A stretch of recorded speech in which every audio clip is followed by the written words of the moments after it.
Vamos aplaudir Bill Gates e suas dançarinas. Ele começou como um adolescente tímido e obcecado por computadores e terminou como o homem mais rico do mundo.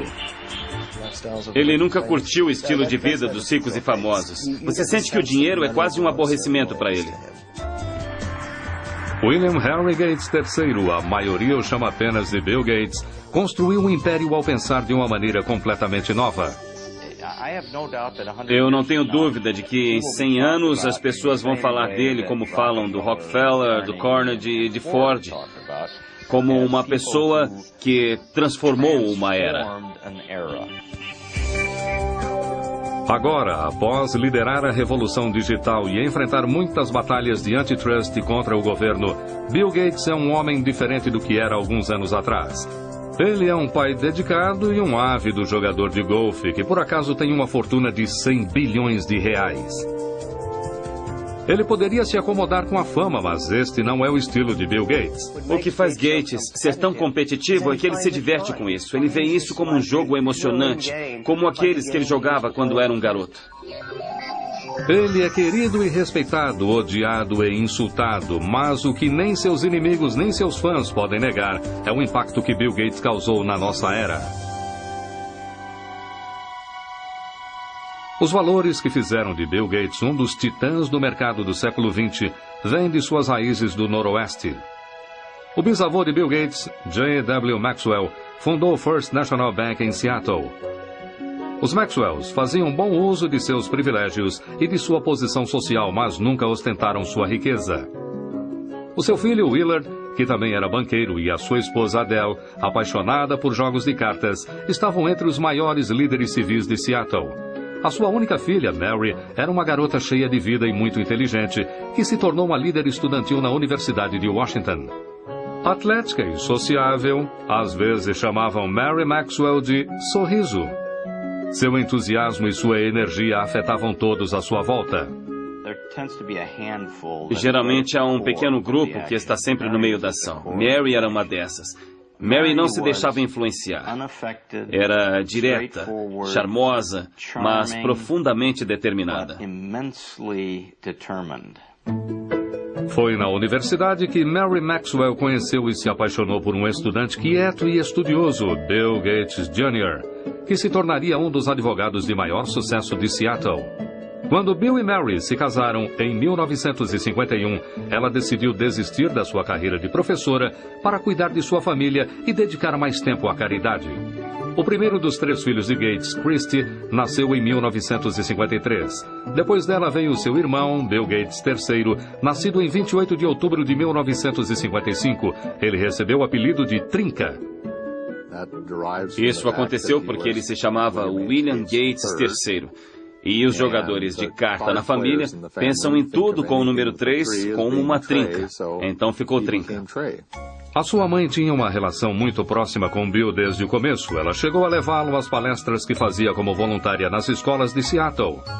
Não demoraria muito até que seu filho precoce lesse enciclopédias de A a Z. Muitas vezes ele ficava horas desaparecido. E quando eu lhe perguntava o que estava fazendo, ele dizia: "Estou pensando, mãe." A família Gates dava valor a competições e o jovem Bill adorava testar a sua capacidade em atividades ao ar livre e jogos de tabuleiro. Entre os seus jogos favoritos estava Risk, cujo objetivo é dominar o mundo. E o ainda popular Banco Imobiliário, onde com um pouco de sorte, qualquer um poderia se tornar um magnata. Ele era muito competitivo com o jogo de cartas com sua irmã. Competiam para ver quem montava quebra-cabeças primeiro, corridas de esqui, velejar, de qualquer coisa. Ele queria se sair bem e ser tão bom quanto os outros competidores.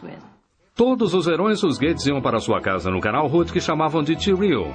Era aqui que Bill, sua irmã caçula Libby e o resto de sua família recebiam amigos para a preparação de suas próprias Olimpíadas. Se você passasse uma noite ou alguns dias com eles, sairia exausto de tantos jogos e atividades. Era um local muito agitado. Eles eram muito competitivos, não há dúvida quanto a isso, e as crianças faziam parte disso. Não existia tédio. É a primeira exposição mundial nos Estados Unidos em 22 anos. Quando a Exposição Mundial de Seattle foi inaugurada em 1962, a família Gates correu para ver as futuras maravilhas do século XXI, inclusive tecnologia de computadores. Imaginem, se puderem, um cérebro eletrônico. Bill voltou muitas vezes para ver as exposições de alta tecnologia. Já estava claro que ele tinha um talento natural para matemática e ciências, mas ele também estava se tornando um solitário, mostrando sinais de uma rebelião pré-adolescente que o colocavam em divergência com a sua mãe. Mary e eu crescemos em famílias severas. Nossos pais eram controladores e nós pensávamos assim. E esse modelo não funcionava com Bill ou Trinca, que por volta dos 11 ou 12 anos começou a ficar muito independente emocionalmente.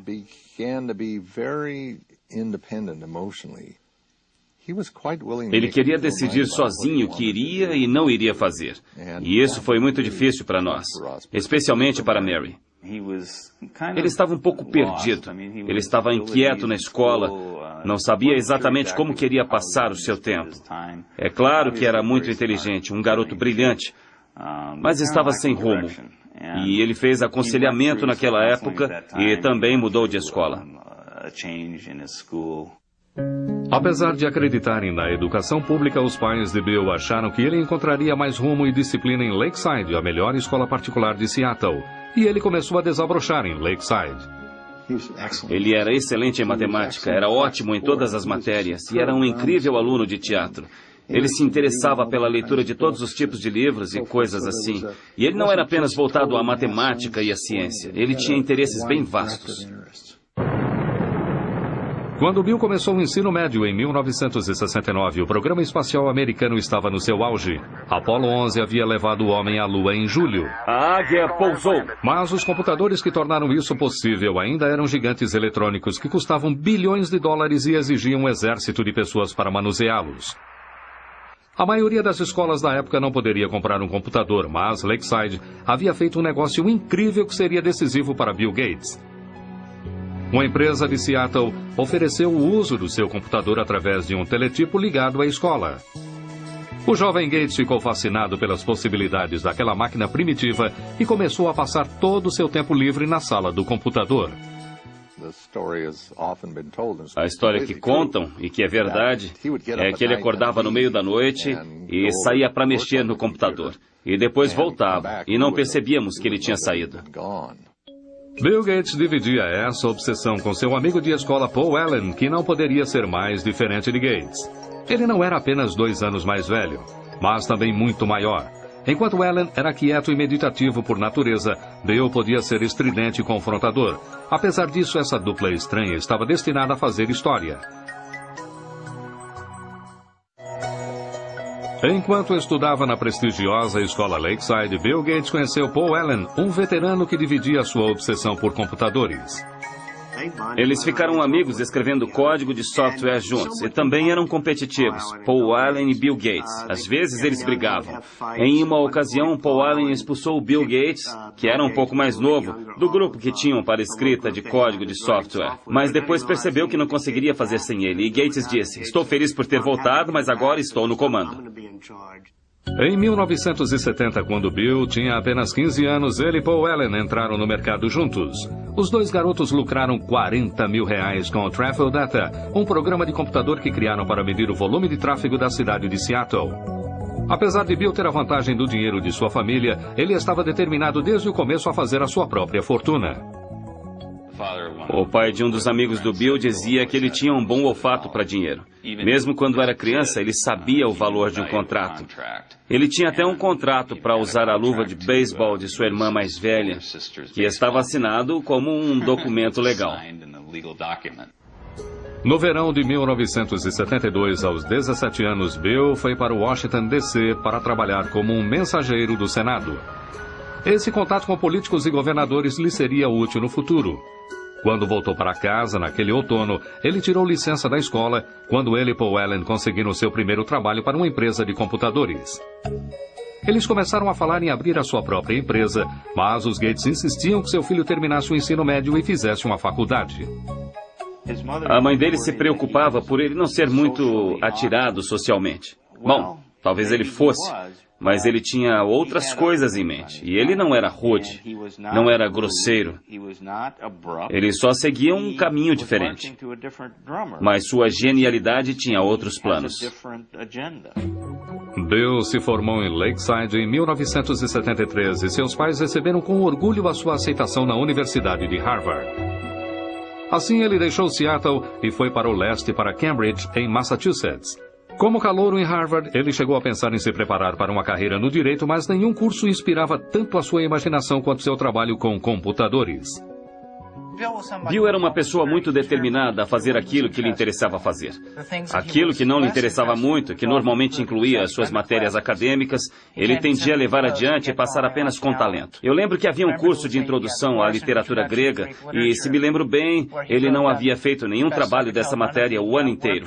Ele ficou acordado na noite anterior à prova, dormiu durante uma parte do exame e ainda assim tirou B. Não é muito surpreendente que Gates tenha dormido durante o exame. Entre as suas aulas e o tempo que passava no Centro de Informática de Harvard, ele parecia estar ligado 24 horas por dia. Ele sempre foi muito focado no que estava fazendo. Entrava no quarto, não se trocava e simplesmente deitava na cama, que, é claro, nunca estava arrumada, porque ele não tinha tempo para isso. Ele dormia com a porta aberta, todo vestido, deitava e dormia. E quando estava descansado, já estava de volta à ativa para o próximo passo. Bill descansou o suficiente para fazer grandes amizades em Harvard, mas a vida social não era sua prioridade. Ele namorava muito pouco, com níveis de sucesso variáveis. Entrevistei várias mulheres que haviam saído com o Bill e uma delas me disse que a primeira pergunta que ele fez foi: quantos pontos você fez no SAT? Não era exatamente o que uma jovem queria ouvir, mas era para ele, que havia feito 800 pontos só em matemática. Isso era um motivo de orgulho. E ele queria ter certeza de que quem estivesse saindo com ele também tivesse uma boa pontuação. Bill Gates realmente brilhava na matemática, mas, na verdade, quando ele descobriu que não era o melhor aluno de matemática de Harvard, ele desistiu de se tornar um matemático. Enquanto ele mantinha suas opções acadêmicas em aberto, ele adquiria novas habilidades fora da sala de aula. Ele passava boa parte do tempo jogando pinball, videogame e principalmente pôquer, que era algo que todos faziam muito na faculdade. Mas foi Paul Allen, um antigo colega de escola e sócio de Bill, que lhe deu o seu grande golpe de sorte. Allen havia se mudado de Seattle para Boston para trabalhar. Em dezembro de 1974, ele pegou uma revista para ler na praça de Harvard. A capa da Popular Electronics anunciava a chegada do primeiro microcomputador do mundo, o Altair 8800. Ele correu para mostrar a notícia a Bill. Gates e Allen souberam naquele dia que o computador pessoal chegou para ficar.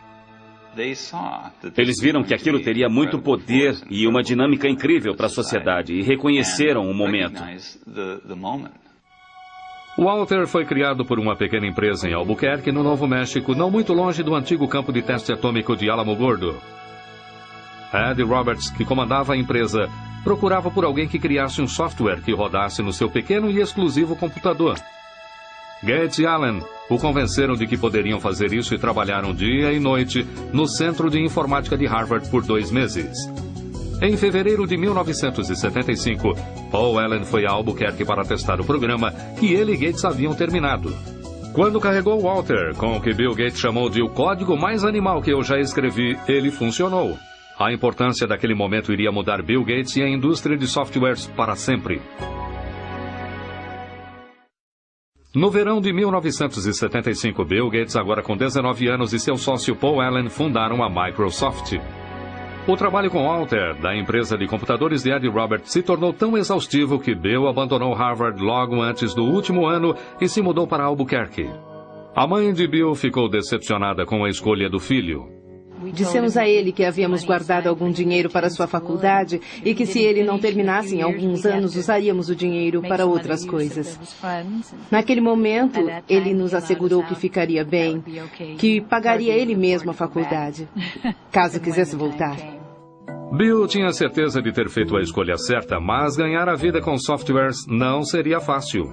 O cenário do computador pessoal daquela época era de usuários que queriam dividir novas informações e softwares sem ter que pagar por isso. Foi um assunto que colocou Bill em discussão com seus colegas.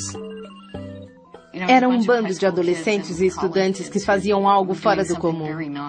E Bill não era muito popular, porque ele dizia: "Ei, pessoal, não roubem essas coisas. Nós criamos isso, é nosso." Ele era um homem de negócios no meio de um monte de nerds e hackers. Na verdade, Bill Gates chegou a escrever uma carta aos apaixonados por computadores criticando por terem feito cópias do programa da Microsoft. Ele disse: "Como a maioria dos que usam computadores deve saber, muitos de vocês roubam softwares. O hardware deve ser pago, mas o software deve ser dividido. Quem liga se as pessoas que trabalharam nisso serão pagas? Isso é justo. Mas aqueles que nos foram delatados perderão no final." Ele era visto como uma espécie de traidor e foi uma mudança, uma ética diferente da que prevalecia na época. Mas eu não sei se a indústria de softwares teria se desenvolvido como fez se alguém não tivesse se prontificado a dizer o que precisava ser dito. Bill também estava em guerra com Ed Roberts, que o considerava mimado e insolente. Os dois discordavam praticamente sobre tudo e Roberts era um adversário formidável. Ed Roberts era um homem grande, ele media cerca de 1,80 m, pesava 130 quilos, e Bill Gates, que fundou a Microsoft com 19 anos, parecia ter 13 anos de idade. E ele enfrentava aquele homem enorme cara a cara, com gritos e discussões de igual para igual. Um último confronto aconteceu em maio de 1977, quando Roberts vendeu a sua empresa e Gates teve que processá-lo para ficar com o software que ele e Paul Allen haviam criado para a empresa. Gates venceu. Somos linha dura com softwares. A Microsoft se expandiu com novas linguagens de software e Gates e Allen começaram a vender seus produtos para outras empresas. No final de 1978, com as vendas beirando o marco de R$2 milhões, eles mudaram a Microsoft de Albuquerque para Seattle. Bill estava feliz por estar de volta e se dedicou para promover a empresa em sua terra natal. Sempre criamos pensando no futuro. Nossa equipe está sempre à procura das últimas tecnologias em hardware e software. Bill Gates era um verdadeiro gênio do marketing da Microsoft. Desde o começo, era ele quem pegava a estrada para tentar vender a sua empresa e o seu software. E muitas vezes ele levava a mãe com ele nessas viagens.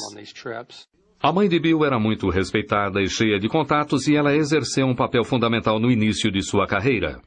Mary fazia parte de muitos conselhos diretores, além do da Universidade de Washington. Ela estava entre os diretores da United Way e também na diretoria da United Way estava o presidente da IBM. E foi assim que seu filho conheceu o presidente da IBM, através dela. Como seria o computador ideal para sua casa? Em novembro de 1980, a IBM batia à porta da ainda inexperiente Microsoft. A maior marca de computadores do mundo agora queria falar com Gates e Allen sobre a criação de um sistema operacional para sua nova linha de computadores pessoais. Desde o seu primeiro encontro, a IBM não percebeu com quem estava lidando. Ele parecia um adolescente. Era magrelo, tinha o cabelo arrumadinho, informal, e por isso as pessoas não o levavam a sério, como um homem de negócios. Mas a audaciosa IBM logo descobriu que Gates não era um amador. Ele rapidamente os convenceu de que a Microsoft poderia criar o seu novo software. Primeiro ele adquiriu um sistema operacional já existente e o adaptou aos computadores pessoais da IBM e o chamou de MS-DOS. Bill Gates, como um homem de negócios muito sagaz, sabia onde conseguir um sistema operacional. Ele pegou a estrada e o comprou por R$100 mil. Mas a verdadeira sacada foi que quando eles desenvolveram o sistema operacional para a IBM queria comprar o código original que teria dado a eles a origem do sistema operacional ou ao que se tornou o DOS. Mas ao invés disso, a Microsoft se recusou a entregar os direitos sobre o DOS. Por não possuir os direitos do sistema operacional, a IBM teria que pagar uma licença à Microsoft por cada cópia de DOS que fosse instalada nos seus computadores. E a IBM estava prestes a perder o seu incrível índice de vendas de computadores. O computador pessoal da IBM. Enquanto outras empresas apresentavam computadores pessoais mais baratos que os da IBM, a Microsoft podia vender o mesmo sistema operacional para todas. Havia vários tipos de computadores sendo fabricados naquela época. E eu não sabia quem iria vencer no mercado de hardwares. Mas a Microsoft tinha boas chances de vencer no mercado de softwares. Entre 1978 e 1981, o crescimento da Microsoft foi incrível. Os funcionários aumentaram de 13 para 128. Os lucros das vendas deslancharam de 8 milhões para 32 milhões de reais. Em 1983, 30% de todos os computadores pessoais do mundo funcionavam com o software da Microsoft. Mesmo assim, Bill Gates nunca tirou seus olhos do orçamento. Ele nunca voava na primeira classe, a não ser que fosse extremamente necessário.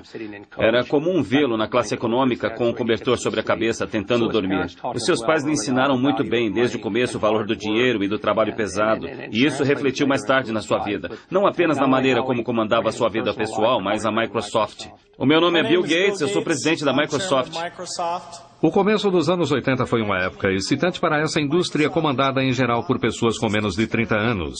A Microsoft começou a criar softwares para empresas inovadoras, como a Apple e o seu guru Steve Jobs. O seu computador e software Macintosh foram considerados por muitos como os mais geniais da indústria e como um marco para o futuro. Para se criar um novo padrão, é preciso de algo muito inovador e que capte a imaginação das pessoas. E o Macintosh, de todas as máquinas que eu já vi, é o único que alcança esse padrão. Mas logo, Microsoft e Apple travariam uma batalha sobre os direitos da próxima geração de softwares. Bill Gates também estava prestes a receber notícias que abalariam a Microsoft em sua base.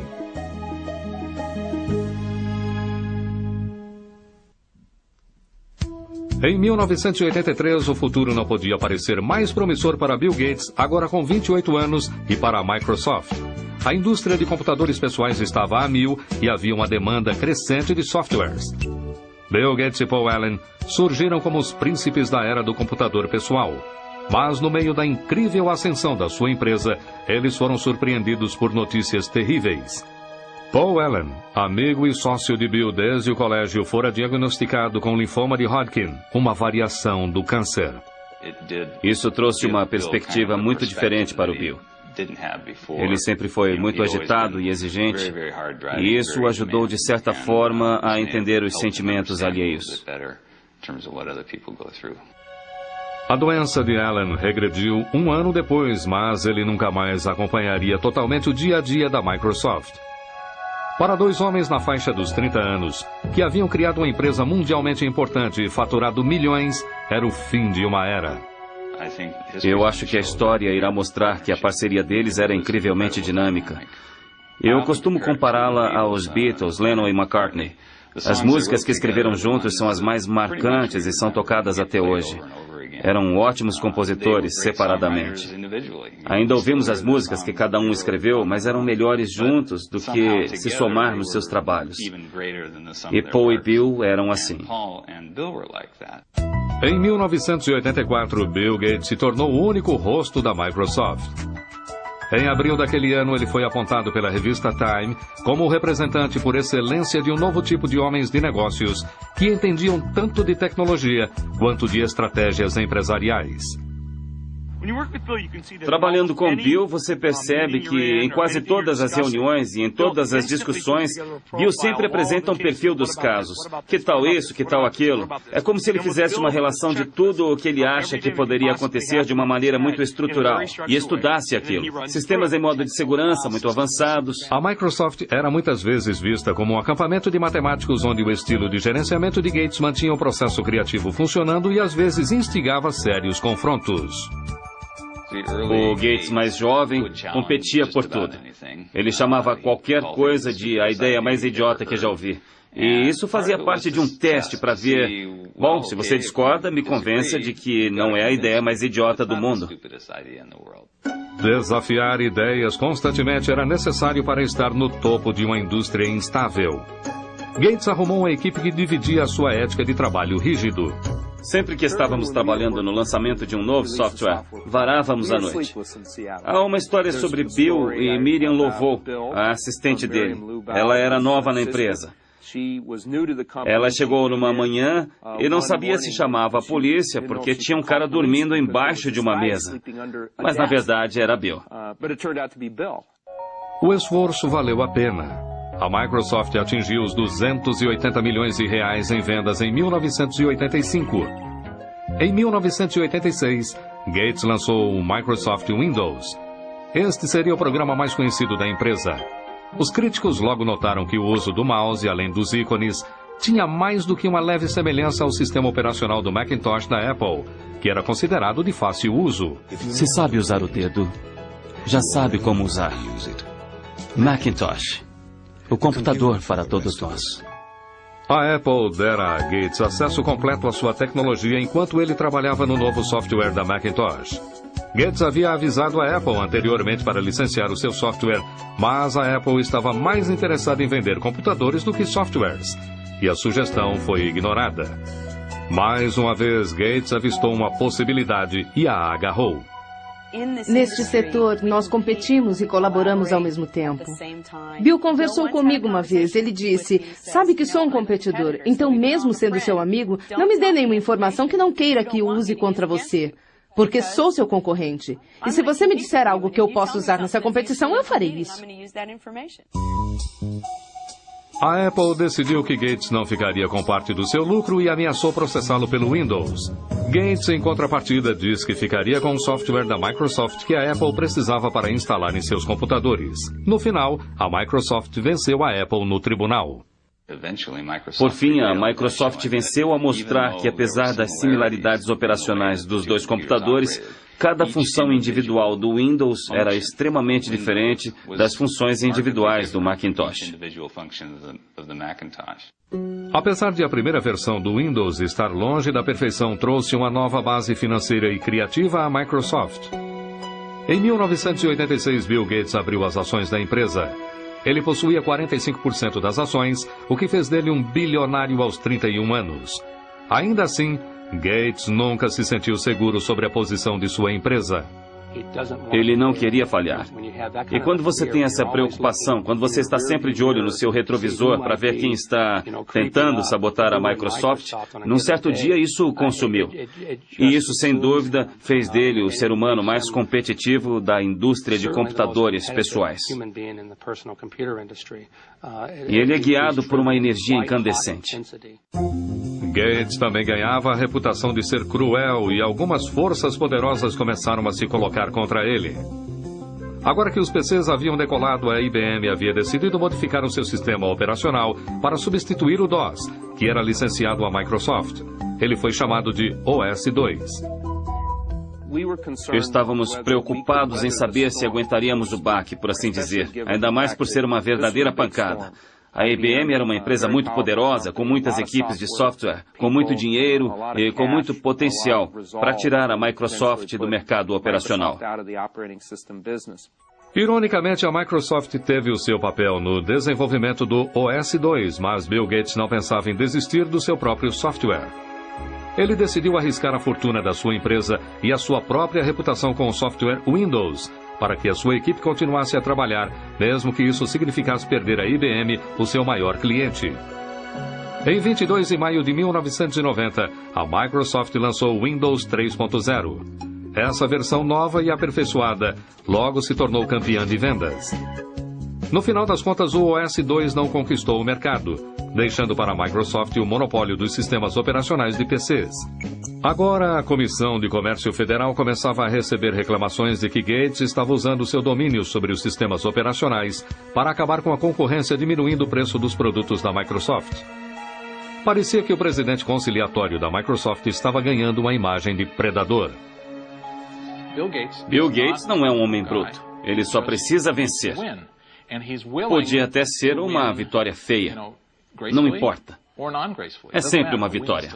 Os preços predatórios não eram a única acusação atribuída à Microsoft. Em 1993, o Departamento de Justiça deu início a uma nova investigação. Gates teria de enfrentar um de seus maiores oponentes, o governo dos Estados Unidos. Em 1993, Bill Gates e a Microsoft estavam mais uma vez sob investigação pelo Departamento de Justiça americano. Eles avaliavam queixas de que a Microsoft estaria cobrando as licenças das marcas de computadores com base no número de computadores vendidos, incluindo aqueles que não utilizavam o software Windows. Eles fizeram com que os fabricantes de computadores pagassem pelo software da Microsoft, mesmo que não fossem instalados em seus computadores. E, como consequência disso, impediram a entrada de concorrentes no mercado. O Departamento de Justiça acusa a Microsoft, a maior empresa de softwares do mundo, de utilizar práticas ilegais de marketing de quebras de contratos. Em julho de 1994, a Microsoft concordou em cancelar as cobranças em questão e o Departamento de Justiça arquivou o caso. Gates nunca iria admitir que a Microsoft houvesse monopolizado o mercado, alegando que apenas fornecia softwares melhores por preços mais baixos. Não somos como crocodilos, não saímos por aí comendo coisas. Nós inventamos essas lindas caixinhas, esses belos pacotes de software que você instala no seu computador e ou você se diverte usando e isso te ajuda a fazer as coisas ou não. Mas não era tão simples assim para os investidores. As sondagens do governo e as brigas com a IBM e com a Apple fizeram com que o valor das ações da Microsoft caísse. Agora, havia mais pressão do que nunca para o lançamento da próxima versão do Windows. Gates encontrou maneiras criativas de aliviar a tensão.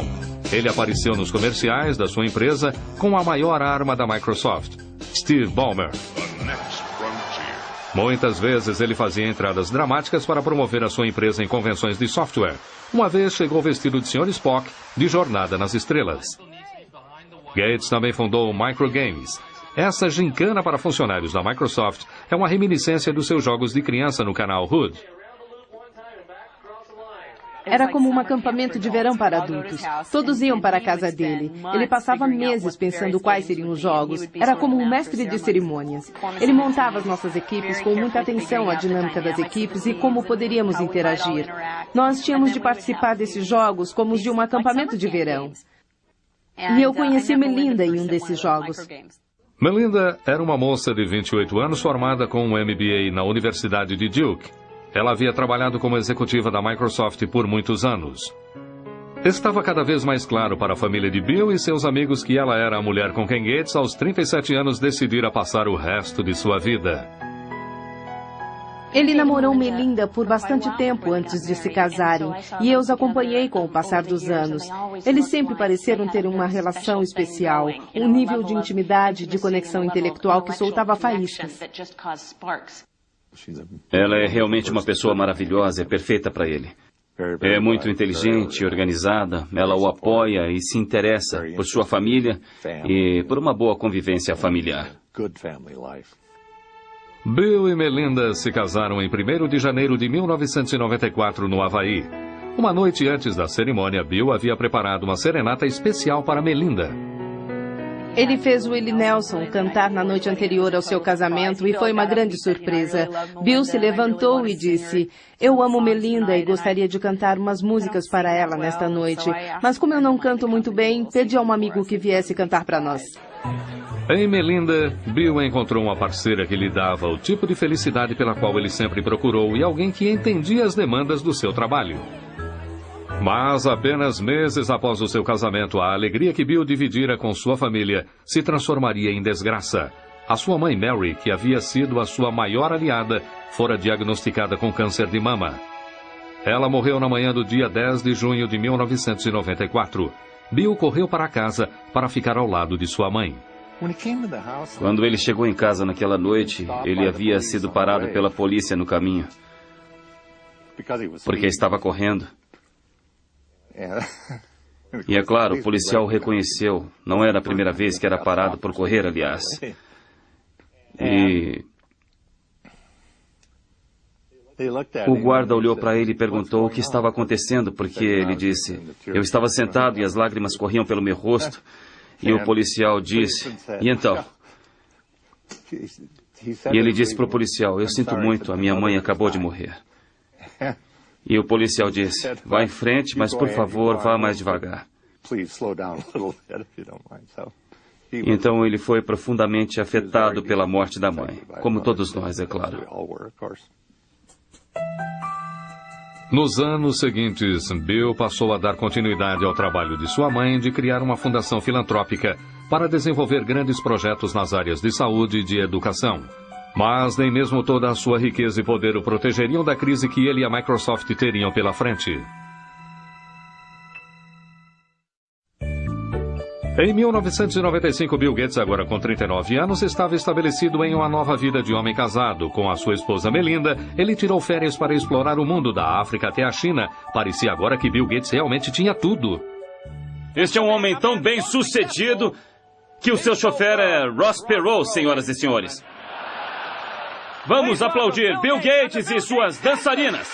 1995 também foi um ano de merchandising para a Microsoft. O Windows 95 foi apresentado ao som de trombetas. O apresentador do Tonight Show, Jay Leno, fez uma propaganda rasgada do novo software. O Windows 95 é tão simples que até um apresentador pode entender.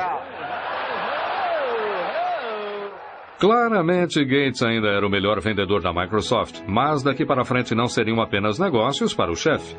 Em 26 de abril de 1996, Bill e Melinda deram boas-vindas à sua primeira criança, uma menina chamada Jennifer. Ele ama aquela garotinha. É algo lindo de se ver. É muito gratificante para um pai ver seu filho ter o mesmo sentimento pelos filhos dele, assim como eu sentia por ele e suas irmãs. Então, é muito gratificante.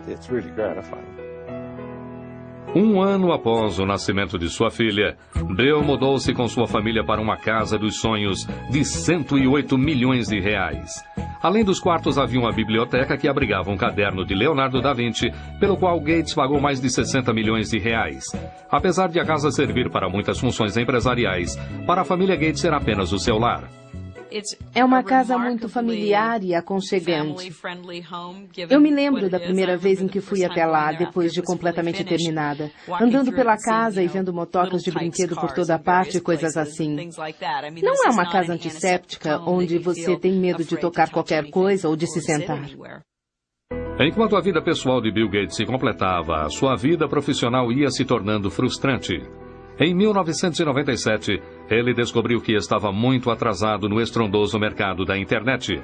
Uma empresa chamada Netscape estava dominando as vendas dos navegadores da internet, os softwares necessários para ter acesso aos sites. Gates, para diminuir essa diferença, decidiu incluir o Explorer, o seu navegador, em todas as cópias do Microsoft Windows. Muitos viram isso como uma jogada suja para eliminar o seu maior rival. Se a Microsoft optou por causar prejuízo à Netscape ou qualquer outro concorrente, então o consumidor não pode fazer uma escolha justa. E quando o consumidor não faz uma escolha justa, o mercado não funciona efetivamente. Em 1998, Gates foi chamado ao Senado, onde já havia trabalhado como mensageiro e sido acusado de gerenciar um monopólio ilegal. Eu espero que o meu testemunho ajude esta corte a solucionar este caso. Isso seria melhor para os consumidores e para a indústria. E é por isso que eu estou aqui. Obrigado. O Departamento de Justiça do presidente Bill Clinton, além de outros 19 estados, processaram a Microsoft por antitrust. Foi o maior processo dessa categoria que já existiu na história da indústria de computadores. A Microsoft tem o poder hoje de exercer um controle predatório e exclusivo sobre os meios que utilizamos para acessar a internet. Seria como a General Motors ter o poder de ditar que tipo de gasolina você deve colocar no seu carro, ou qual rodovia você deve usar, ou até como chegar a essa rodovia. Em 2000, um juiz federal decidiu que a empresa deveria se dividir em duas. Após mais de 2 décadas de sucesso irrefreável, este foi um grande abalo para Bill Gates. O julgamento de antitrust afetou Bill Gates profundamente. Ele ficou muito sensibilizado com as acusações de que ele seria petulante, de que era arrogante, de que não respondia todas as perguntas com honestidade e de que estaria tentando dificultar o trabalho dos promotores. O processo antitrust durou 4 anos e custou milhões de dólares à Microsoft por honorários legais. Por fim, em 2002, o Departamento de Justiça, sob o comando do presidente George Bush, ofereceu à Microsoft um acordo favorável. Seria um momento de fúria para os detratores da Microsoft e um momento triunfante para Bill Gates e sua empresa. Durante o processo por antitrust, Bill Gates surpreendeu a todos ao deixar o cargo de presidente da Microsoft e se dividir entre a presidência e o cargo de arquiteto-chefe de softwares. A vaga de presidente ficou para o seu velho amigo de Harvard, Steve Ballmer. Eles eram velhos amigos e Gates realmente só queria ser o homem das ideias. Ele queria dar um passo para trás. E foi isso que ele fez. E isso funciona muito bem hoje. Foi difícil para ele abandonar a sua cria, mas ele se acostumou. Na última década, Bill Gates esteve em uma missão: dividir a sua riqueza. Em 2000, ele abriu a Fundação Bill e Melinda Gates, que gasta centenas de milhões de reais todos os anos com computadores, vacinas e medicamentos para os mais necessitados. Os mundos dos ricos e dos pobres são muito separados. A conscientização da crise da AIDS e das intervenções efetivas que podem ser tomadas é muito defasada. Chegou a hora de mudarmos tudo isso. Ele já disse publicamente que não deixará sua vasta fortuna para seus filhos. O que o Bill Gates disse é que irá doar, antes da sua morte, 90% da sua fortuna. Bill Gates se tornou um ícone mundial. O seu segundo livro, A Empresa na Velocidade do Pensamento, foi publicado em 25 idiomas e está disponível em mais de 60 países. Em 2004, a revista Forbes o classificou como a pessoa mais rica do mundo pelo 11º ano consecutivo. O seu patrimônio líquido de 100 bilhões de reais lhe proporciona algum tempo para se divertir, mas não muito. A indústria está sempre mudando. É o jogo perfeito, porque nunca tem fim. Você não pode sentar e relaxar. Apesar de tudo, William Henry Gates III se manteve o mesmo competidor de sempre. Pensando no futuro, esse visionário investe muito de sua energia em expandir a Microsoft para territórios globais, como o Oriente Médio e a China. Enquanto isso, Gates e a Microsoft estão focados em aperfeiçoar o seu software para combater vírus e spams. Dizem que o próprio Gates recebe 4 milhões de e-mails de spams todos os dias. Independente de como será lembrado, um barão da indústria, um filantropo ou simplesmente como o cara que tirou as maiores vantagens, ninguém pode negar que ele mudou a maneira como o mundo opera e se diverte. Quando os biógrafos e historiadores se voltarem à história do século XX, Bill Gates irá aparecer como o melhor homem de negócios do nosso século e a Microsoft como uma das melhores empresas do século XX. É impressionante o que essa empresa foi capaz de fazer em tão pouco tempo. Esta é uma das maiores histórias de sucesso do século XX. Distribuição Logon Editora. Versão brasileira.